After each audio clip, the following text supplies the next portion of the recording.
sajara ufi naidi tamo ungbai kha jini oha wai sajara wansu naidi bahai ke hai nini thinamo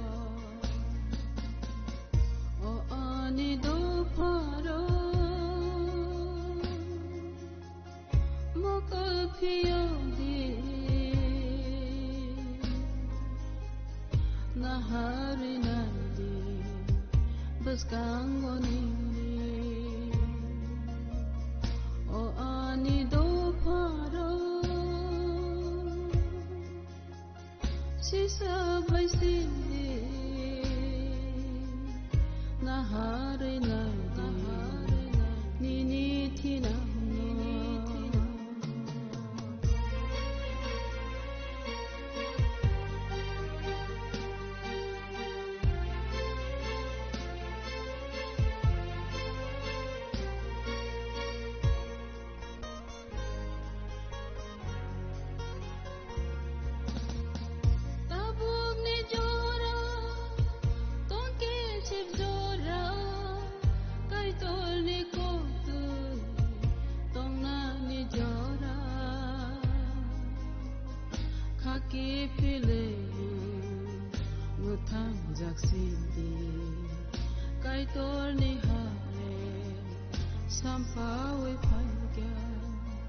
Sangsar hamyani baca hifaidi oito khulaye ya prise siri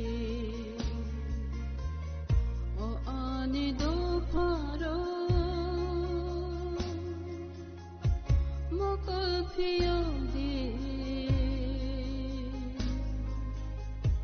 nahari nandi baskangoni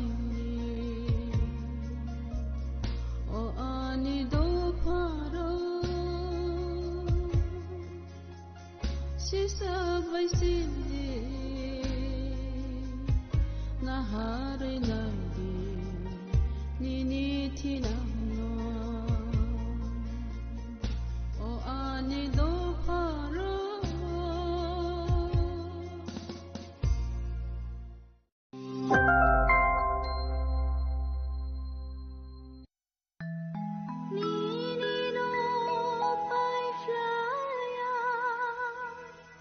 Hamza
Sini bekhaw tamo tong Saideman, Jolima, Naislema, Naiman Yangma, Khamrema, Burkharna Musuma, Bunina Sakni Klainana Musuma, Akoro, Abotirakno, Hibia Sak, Jesukana Suridi Sandi, Kabui Hopung Sapung Sandi, Mangla.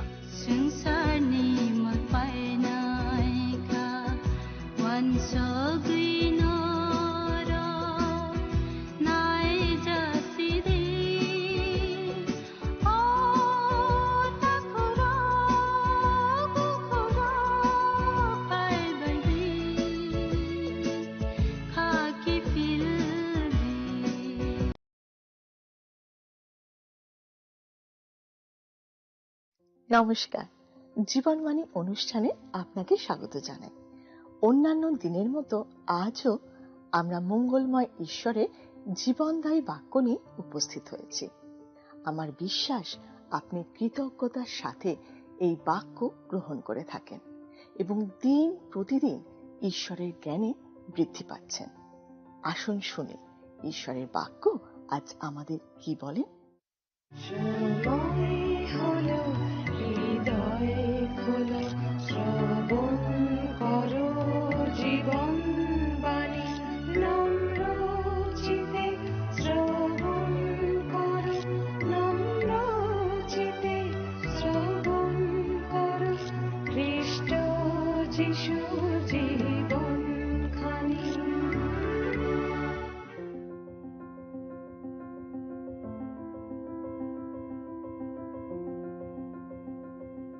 আমরা বেশ কয়েকদিন ধরে সাধু পৌলের লেখা প্রথম থিসলনিকীয় পত্রটি নিয়ে আলোচনা করছি।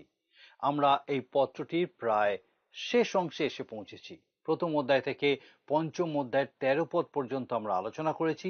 আজকে পঞ্চম অধ্যায়ের 14 থেকে 28 পদ পর্যন্ত আলোচনা করব, অর্থাৎ আজকেই আমরা এই পত্রটির আলোচনা শেষ করব। তাই আজ আমরা আগে যে বিষয়গুলো আলোচনা হয়েছে এবং সেখান থেকে যে মৌলিক শিক্ষাগুলো আমরা পেয়েছি সেগুলো আরেকবার দেখে নেব।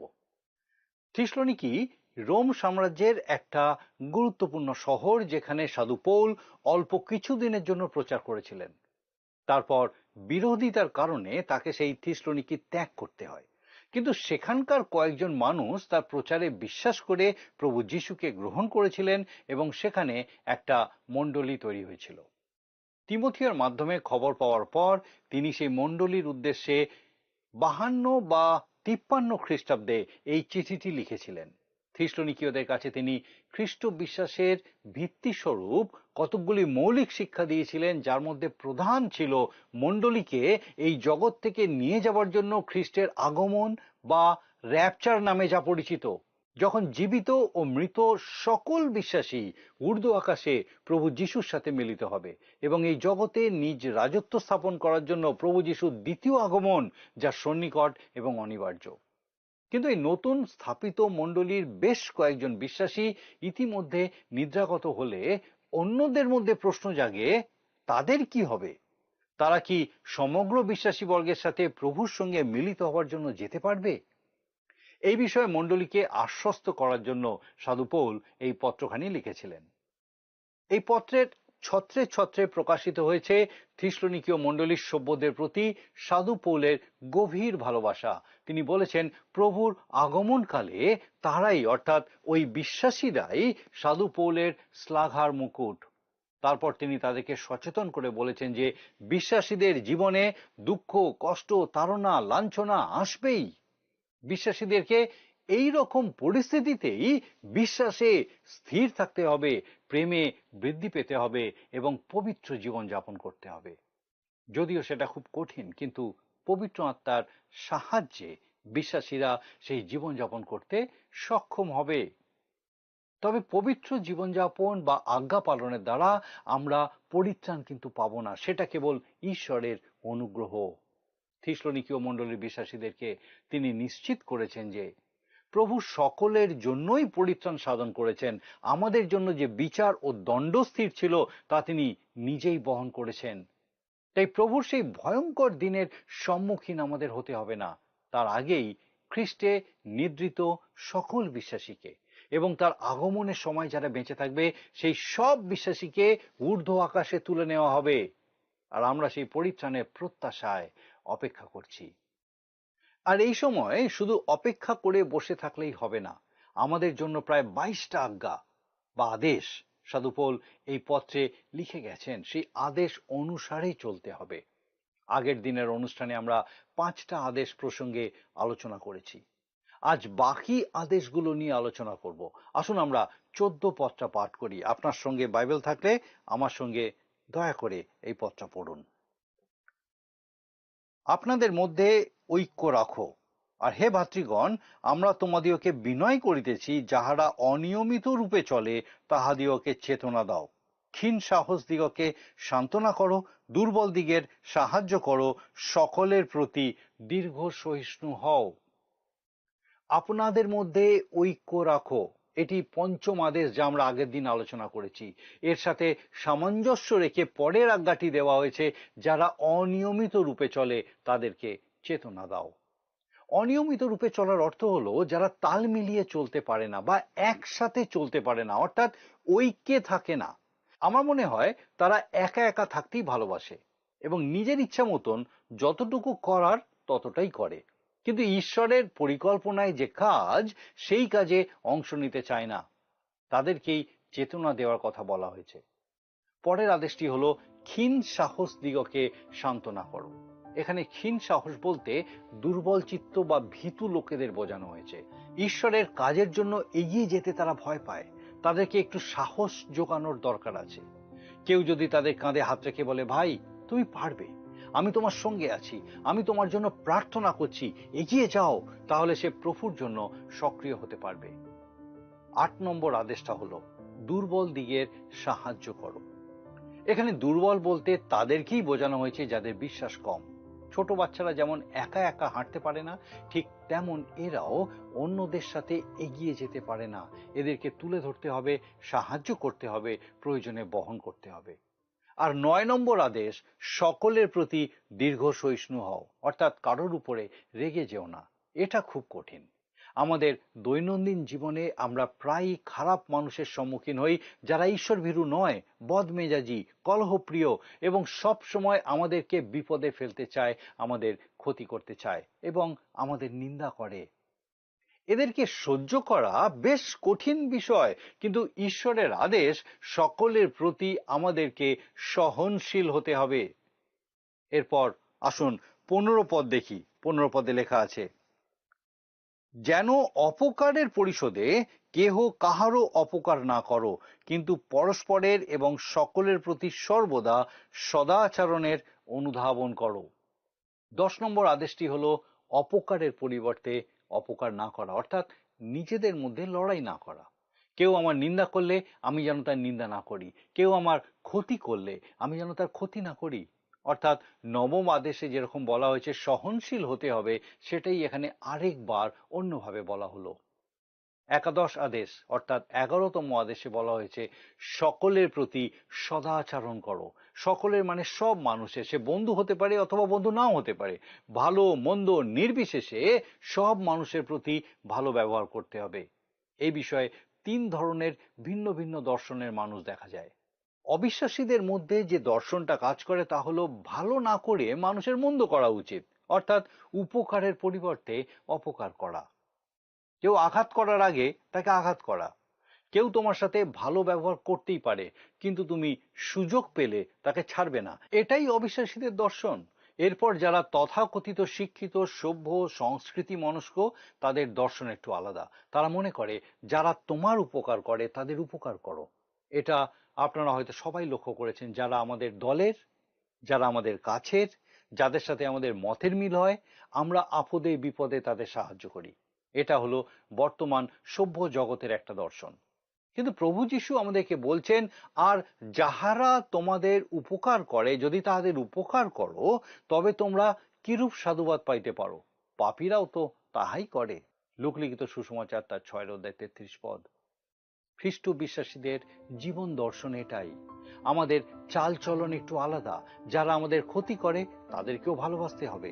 মানুষের একটা স্বাভাবিক ধর্ম, যখন কেউ আমাদেরকে আঘাত করে সঙ্গে সঙ্গে তাকে আঘাত করার একটা প্রবণতা জাগে।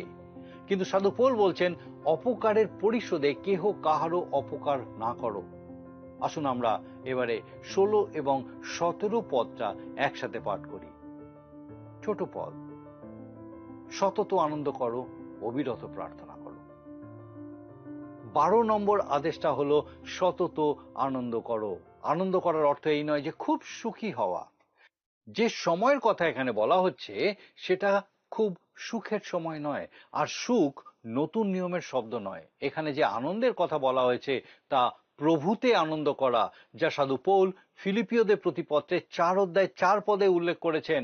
তোমরা প্রভুতে সর্বদা আনন্দ করো, পুনরায় বলিব আনন্দ করো। কি সুন্দর আদেশ! এরকম আদেশ কি আপনি 10 আজ্ঞাতে পেয়েছেন? একজন ঈশ্বরের সন্তান সব সময় মুখ গোমড়া করে ঘুরে বেড়ায় না। যদি আপনি ঈশ্বরের সন্তান হন, আপনি খিটখিটে স্বভাবের বা বদমেজাজি হতে পারেন না। ঈশ্বরের সন্তানেরা সব সময় আনন্দ করবে, আর এটাই হলো পবিত্র আত্মার অন্যতম প্রত্যক্ষ ফল, প্রেম, আনন্দ, শান্তি। যদি আপনি আনন্দ করতে না পারেন, তাহলে ঈশ্বরের বাক্য পাঠ করুন এবং ঈশ্বরকে বলুন যেন তিনি আপনার হৃদয়ে আনন্দ দান করেন, আর আমি জানি তিনি অবশ্যই তা করবেন।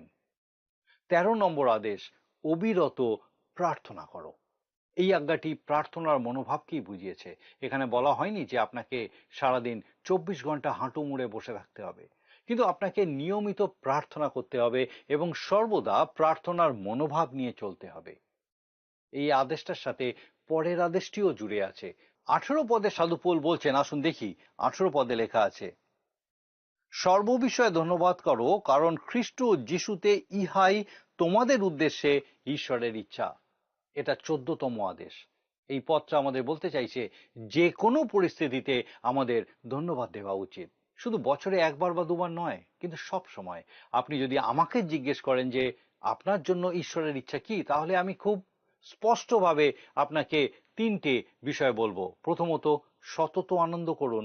দ্বিতীয়ত, অবিরত প্রার্থনা করুন। এবং তৃতীয়ত, সর্ববিষয়ের জন্য ধন্যবাদ দিন। আপনার জন্য এটাই ঈশ্বরের ইচ্ছা। 19 পদ দেখি। 19 পদে সাধু পৌল বলছেন, লেখা আছে, আত্মাকে নির্বাণ করিও না। নির্বাণ করার অর্থ নিভিয়ে দেওয়া। কি নেভানো হয়? আগুন, তাই তো? হ্যাঁ, পবিত্র আত্মার জন্য এই চিহ্নই ব্যবহার করা হয়। আগুন নেভানোর সহজ উপায় হলো জল ঢেলে দেওয়া বা জলের মধ্যে চুবিয়ে দেওয়া। আত্মাকে নির্বাণ করার অর্থ ঈশ্বরের ইচ্ছা পূরণ না করা। আপনি পবিত্র আত্মার রব শুনতে চান না, আপনি তাকে আপনার জীবনের পরিচালক হতে দেন না। যখন আমি নিজের ইচ্ছা মতো সমস্ত কিছু নিয়ন্ত্রণ করি, তখন আমরা পবিত্র আত্মাকে নির্বাণ করি, নিভিয়ে দিই। এই একই কথা সাধু পৌল ইফিসীয় মণ্ডলীর বিশ্বাসীদেরকে লিখেছিলেন। ইফিসীয় তার 4 অধ্যায় 30 পদ তিনি বলেছেন, আর ঈশ্বরের সেই পবিত্র আত্মাকে দুঃখিত করিও না, যাহার দ্বারা তোমরা মুক্তির দিনের অপেক্ষায় মুদ্রাঙ্কিত হইয়াছ। আপনি কোনো বস্তুকে দুঃখ দিতে পারেন না, কিন্তু কোনো ব্যক্তিকে আপনি দুঃখ দেন। সুতরাং পবিত্র আত্মা একজন ব্যক্তি। আপনার পাপময় জীবনের জন্য তিনি দুঃখ পান, আর যখন আপনি ঈশ্বরের পথ থেকে তার ইচ্ছা পালন না করে দূরে সরে যান, তখনও তিনি দুঃখ পান। 15 নম্বর আদেশ হলো, আত্মাকে নির্বাণ করিও না। এবারে আমরা 16 নম্বর আদেশ নিয়ে আলোচনা করব। 20 পদে সাধু পৌল লিখছেন, 20 পদ লেখা আছে, ভাববাণী তুচ্ছ করিও না। বাইবেল অধ্যয়নের প্রতি অবহেলা করবেন না। ঈশ্বরের বাক্যের প্রতি উদাসীন থাকবেন না। আমি বেশ কয়েকজন খ্রিস্ট বিশ্বাসীকে চিনি যারা খ্রিস্টীয় প্রতিষ্ঠানে কাজ করে, কিন্তু বাইবেল অধ্যয়নের প্রতি তারা কোনো গুরুত্ব দেয় না। তারা বলে, আপনার তো জীবনের প্রত্যেকটা দিনই শুধু বাইবেল অধ্যয়ন করেই কাটিয়ে দেন, তাছাড়া আর কিছু করেন না। আপনাদের উচিত বাইরে বার হওয়া, কাজ করা, কাজে ব্যস্ত থাকা। ঠিকই, তবে বাইরে বেরিয়ে কাজ করার আগে আমাদেরকে ভালো করে ঈশ্বরের বাক্য অধ্যয়ন করতে হবে। তবেই আমরা বুঝতে পারবো যে আমাদের কোন কাজে ব্যস্ত থাকা উচিত, আর সেটা করলে আমরা সত্যিকারের কাজের কাজটা করতে পারবো। একজন বিখ্যাত প্রচারক এবং বাইবেল শিক্ষক বলেছিলেন যে তিনি 21 বছর ধরে একটা খুব বড় দলের মধ্যে বাইবেল শিক্ষা দিতেন। তিনি দেখেছেন যে যারা বলে বসে বসে বাইবেল অধ্যয়ন করলেই চলবে না, বাইরে বেরিয়ে কাজ করতে হবে। তাদের অনেকেই ঈশ্বরের ক্ষেত্রে কাজ করা শুরু করেছিল, কিন্তু তা দীর্ঘস্থায়ী হয়নি। কিন্তু যারা ধৈর্য ধরে বাইবেল অধ্যয়ন করে তাদের বেশিরভাগই সুসমাচার প্রচারের ক্ষেত্রে সফল কার্যকারী রূপে ঈশ্বরের সাক্ষ্য বহন করছেন। থিসলনিকীয় মণ্ডলীর প্রতি পৌলের 16তম আজ্ঞাটি হলো, ভাববাণী তুচ্ছ করিও না, অর্থাৎ ঈশ্বরের বাক্যের শিক্ষাকে তুচ্ছ করিও না। এবারে পাঠ করব 21 পদ। দেখুন 21 পদে লেখা আছে, সর্ব বিষয়ের পরীক্ষা করো, যাহা ভালো তাহা ধরিয়া রাখো। এখানে দুটি আদেশ একসাথে আছে। 17 নম্বর সর্ববিষয়ের পরীক্ষা করো এবং 18 নম্বর যাহা ভালো তাহা ধরিয়া রাখো। সর্ববিষয়ে পরীক্ষা করার অর্থ হলো কোনো কিছুই অতি সরল মনে বিশ্বাস করে নেওয়া বা মেনে নেওয়া উচিত নয়। যেমন মনে করুন কেউ আপনাকে বৃদ্ধাশ্রমের ছবি দেখালো বা অনাথ শিশুদের ছবি দেখালো আর সাহায্যের অনুরোধ করলো। সঙ্গে সঙ্গে কিছু না বুঝেই সাহায্য না করাই ভালো। আগে যাচাই করে দেখুন সত্যি সত্যি সেবা কেন্দ্রগুলি তাদের মনোনীত কর্মচারীকে আপনার কাছে পাঠিয়েছে কিনা। সত্যতা যাচাই করার পর আপনি সাহায্য করুন। খ্রিস্ট বিশ্বাসীদের একদম ভোলা বলা হলে চলবে না। সত্য মিথ্যা যাচাই করার বুদ্ধি থাকতে হবে।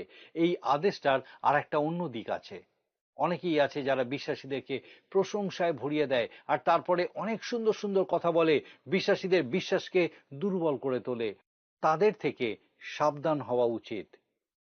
এর পরের আদেশটি ব্যাখ্যা করার কোনো প্রয়োজন নেই। যা ভালো তা ধরে রাখো, অর্থাৎ যা সত্যি যা খাঁটি তা ধরে রাখতে হবে। প্রত্যেক বিশ্বাসীকেই পবিত্র আত্মার দান দেওয়া আছে এবং তারা ভালো এবং মন্দ পৃথক করতে পারে। 22 পদে সাধু পৌল লিখছেন, দেখুন 22 পদ, সর্বপ্রকার মন্দ বিষয় হইতে দূরে থাকো।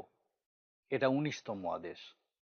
বিভিন্ন প্রকার বিনোদন সম্পর্কে মানুষের মনে প্রশ্ন ছিল আর সেই প্রশ্নের উত্তরেই সাধু পৌল এটা লিখেছেন। কোনো বিষয় সম্বন্ধে যদি আপনার মনে প্রশ্ন জাগে সেটা ঠিক না ভুল অথবা ভালো না মন্দ, তাহলে জানবেন যে আপনার জন্য সেটা ভুল এবং মন্দ। আর সমস্ত রকম মন্দ থেকে বিশ্বাসীদের দূরে থাকতে হবে। পরের পদে আমরা লক্ষ্য করব মানুষের মধ্যে যে তৃত্ব বিরাজ করে সেই বিষয়, যা আমি আগেও একবার আলোচনা করেছি। আসুন পাঠ করি 23 পদ। দেখুন সাধু পৌল বলছেন 23 পদে, আর শান্তির ঈশ্বর আপনি তোমাদিগকে সর্বতোভাবে পবিত্র করুন এবং তোমাদের অবিকল আত্মা প্রাণ ও দেহ আমাদের প্রভু যীশু খ্রিস্টের আগমনকালে অনিন্দনীয় রূপে রক্ষিত হোক। মানুষের তিনটি সত্তা আছে, দেহ, প্রাণ এবং আত্মা। ঈশ্বর এই তিনটি সত্তাকেই পবিত্র করেন। পাপ ও মন্দতা থেকে তিনি আমাদের দেহ মন আত্মাকে রক্ষা করেন। আমরা দিন প্রতিদিন খ্রিস্টে বৃদ্ধি পাই, দিন প্রতিদিন পূর্ণতার দিকে এগিয়ে যাই। আর 24 পদে এই বিষয়ে নিশ্চয়তা দেওয়া হয়েছে। তিনি লিখছেন 24 পদে, যিনি তোমাদিওকে আহ্বান করেন তিনি বিশ্বস্ত, তিনি তাহা করিবেন। ঈশ্বর আমাদের দেহ মন আত্মাকে পবিত্র রূপে রক্ষা করেন এবং প্রভু যিশুর আগমনে আমরা সেই পূর্ণতা লাভ করব, আমরা তার সমরূপ হব। আপনি এই বিষয়ে তার উপরে ভরসা করতে পারেন। 25 পদে দেখুন, 25 পদে লেখা আছে, ভাতৃগণ আমাদের নিমিত্ত প্রার্থনা করো।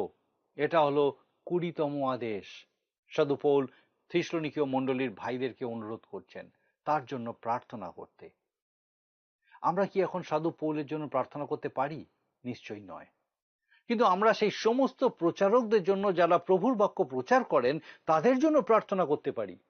আপনি আমার জন্য প্রার্থনা করতে পারেন যেন আমি উপযুক্তভাবে প্রভুর কাজ করতে পারি। আমি খুব খুশি হব যদি আপনি তা করেন।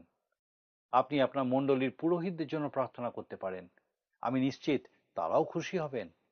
21 নম্বর আদেশটি খুব সুন্দর। আসুন পাঠ করি। লেখা আছে, সকল ভ্রাতাকে পবিত্র চুম্বনে মঙ্গলবাদ করো। 26 পদ। এটাও একটা আদেশ। শুধু খেয়াল রাখতে হবে এই চুম্বন যেন পবিত্র চুম্বন হয়। বিভিন্ন সংস্কৃতিতে বিভিন্নভাবে মঙ্গলবাদ বা শুভেচ্ছা জ্ঞাপন করা হয়। কোনো কোনো জায়গায় হাত মেলানোর মাধ্যমে, আবার কোনো কোনো জায়গায় আলিঙ্গনের মাধ্যমে অথবা চুম্বনের মাধ্যমে। আমাদের উচিত খ্রিস্ট বিশ্বাসী সকল ভাইদেরকে নিজ নিজ সংস্কৃতি অনুযায়ী মঙ্গলবাদ করা, শুভেচ্ছা জ্ঞাপন করা। আসুন এখন 22 নম্বর আদেশের মধ্যে শেষ আদেশটা দেখি, যা 27 পদে লেখা আছে। 27 পদে, আমি তোমাদিওকে প্রভুর দিব্য দিয়া বলিতেছি, সমুদয় ভ্রাতার কাছে যেন এই পত্র পাঠ করা হয়। আর এই আদেশ পালন করার জন্যই আমরা এই অনুষ্ঠানের মাধ্যমে গোটা পত্রটি আপনাদের সঙ্গে আলোচনা করলাম। এখন আপনি কি করবেন? আপনি অন্যদের কাছে এই পত্রটি পাঠ করে শোনাতে পারেন, মণ্ডলীতে ধারাবাহিকভাবে আলোচনা করতে পারেন। 28 পদে সাধু পৌল থিসলুনিকীয় মণ্ডলী ভাইদেরকে আশীর্বাদ করে বলছেন, আমাদের প্রভু যীশু খ্রিস্টের অনুগ্রহ তোমাদের সহবর্তী হোক। আমিও আপনাদের প্রত্যেকের জন্য প্রার্থনা করি যেন প্রভু যীশু খ্রিস্টের অনুগ্রহ আপনাদের প্রত্যেকের সহবর্তী হন। আমরা বেশ কিছুদিন ধরে প্রথম থিসলুনিকীয় পত্রটি বিস্তারিত আলোচনা করলাম। আমি নিশ্চিত যে আপনারা যারা নিয়মিতভাবে আমাদের এই অনুষ্ঠানে উপস্থিত থেকেছেন অবশ্যই উপকৃত হয়েছেন, ঈশ্বরের আশীর্বাদ লাভ করেছেন, ঈশ্বর আপনার দেহ মন আত্মাকে রক্ষা করেছেন। যদি আমার মতো আপনিও আমাদের প্রভুর দ্বিতীয় আগমনের অপেক্ষায় থাকেন, তাহলে নিশ্চয়ই যে আদেশগুলি আমরা আলোচনা করলাম তা মেনে চলতে আপ্রাণ চেষ্টা করবেন।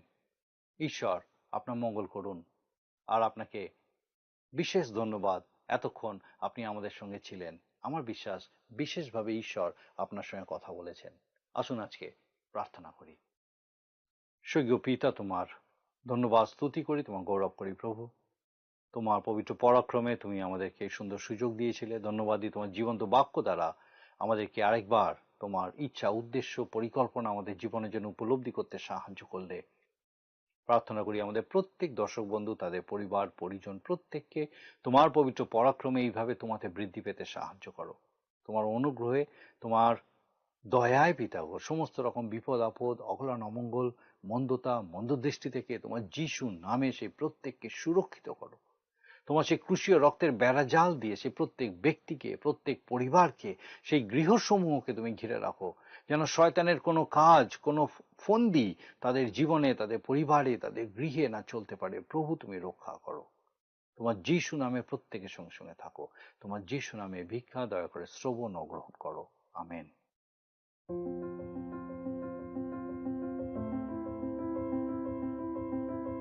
আপনাকে অনেক ধন্যবাদ যে আপনি এতক্ষণ আমাদের সঙ্গে এই অনুষ্ঠানে উপস্থিত আছেন। আমার বিশ্বাস ঈশ্বর আপনার সঙ্গে কথা বলছেন। আপনার যদি কোনো প্রশ্ন থাকে বা কোনো বিষয় যদি আপনি আরো জানতে চান, অবশ্যই আমাদের সঙ্গে যোগাযোগ করুন। আপনি আমাদেরকে আপনার প্রার্থনার বিষয় সকল জানাতে পারেন। আমরা আপনার জন্য নিশ্চয়ই প্রার্থনা করব। আগামী অনুষ্ঠানে আবার দেখা হবে। ঈশ্বর আপনাকে সুস্থ রাখুন এবং সুরক্ষিত রাখুন। নমস্কার। প্রিয় বন্ধু, আসুন আমরা আজকের প্রশ্ন উত্তরে আসি। গতকালের প্রশ্নের উত্তর অপশন ডি, পরিত্রাণের আশারূপ শিরস্ত্রাণ। আজকের প্রশ্ন, মানুষের তিনটি সত্তা কি কি? এ রক্ত মাংস অস্থি, বি জ্ঞান বুদ্ধি বিদ্যা, সি আত্মা প্রাণ দেহ, ডি দেহ মস্তক হৃদয়। প্রিয় বন্ধু, এই প্রশ্নের উত্তর আগামীকাল সন্ধ্যা 6টার মধ্যে option A B C D সহকারে আপনার নাম ও সম্পূর্ণ ঠিকানা সহ 9433497235 এই নম্বরে SMS বা হোয়াটসঅ্যাপে পাঠাবেন।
যদি আপনার এই অনুষ্ঠান ভালো লেগে থাকে তাহলে এই নম্বরে একটি মিসড কল করুন।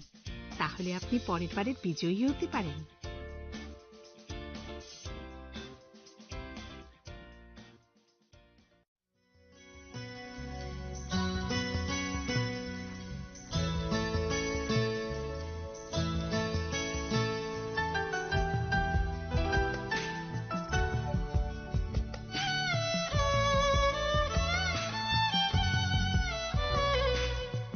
এমন প্রেমের কথা ভুলি কেমনে, আমি মুক্তি পেলাম তোমার প্রেমের বন্ধনে, আমায় নিজের হাতে ধরে চালাও আপন করে। দুঃখের রাতে কখনো সুখের খোলে।